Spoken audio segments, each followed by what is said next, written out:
துணை முதலமைச்சர் உதயநிதி ஸ்டாலின் அவர்களுடைய பிறந்தநாள் விழாவில் அமைச்சர் பெரிய கருப்பன் முன்னிலையில் ஆபாச நடனங்கள் அரங்கேறியிருக்கு. தமிழ்நாட்டைச் சேர்ந்த ஒரு வீர தமிழச்சி கிழித்து தொங்க விட்டுருக்காங்க. இந்த வீடியோவை பார்த்துட்டு ஒரு ஷேர் பண்ணிட்டு வந்துருங்க.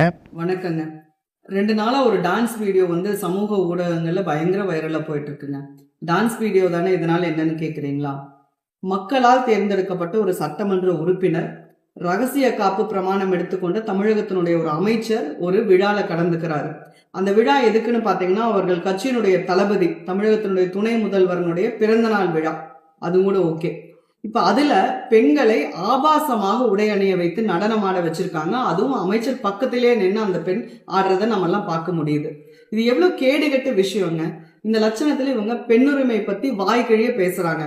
பெண்ணுரிமை பத்தி பேசக்கூடிய திமுகவினுடைய தலைமை முதல்ல உங்க அமைச்சர்களுக்கு இந்த போதனையை சொல்லணும்.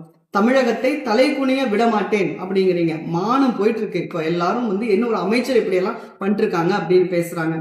மக்கள், குறிப்பாக பெண்கள் இதையெல்லாம் பார்க்க வேண்டும். நாம தேர்ந்தெடுத்திருக்கக்கூடிய ஒரு மக்கள் பிரதிநிதி, அதுவும் ஒரு அமைச்சர், பெண்கள் மேல் வைத்திருக்கக்கூடிய ஒரு மரியாதையை நீங்க பாருங்க. இதையெல்லாம் யோசிச்சு உங்க பிரதிநிதியை தேர்ந்தெடுக்கும் போது 2026 சட்டமன்றத்துக்கு இந்த மாதிரியான நபர்கள் போகக்கூடாது என்பதை கருத்தில் கொண்டு நீங்க எல்லாம் வாக்களிக்க வேண்டும் என்று கேட்டுக்கொள்கிறேன். கண்டிப்பா இன்னொரு முறை திமுக ஆட்சிக்கு வரவே கூடாதுங்க. நன்றி. தமிழ்நாட்டு பெண்கள் முகம் சுளிக்கும் அளவுக்கு அமைச்சர் பெரிய கருப்பன் அவர்கள் முன்னிலையில் உதயநிதி பிறந்தநாள் விழாவில் ஆபாச நடனங்கள் அரங்கேறிருக்கு.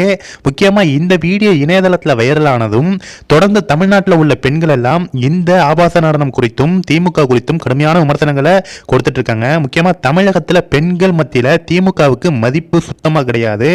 இந்த நிலையில் இந்த மாதிரி ஆபாச நடனங்கள், ஆபாச பேச்சுகள், பொன்முடி அவர்கள் பேசிய ஆபாச பேச்சுகள் எல்லாம் பார்த்த தமிழ்நாட்டு பெண்கள் திமுகவிற்கு ஓட்டே போடக்கூடாதுன்னு முடிவு பண்ணியிருக்காங்க. முக்கியமாக இந்த வீர தமிழச்சி கொடுக்குற தரமான பதிலடியை பார்த்துட்டு எல்லாருக்குமே ஷேர் பண்ணிடுங்க ஃப்ரெண்ட்ஸ்.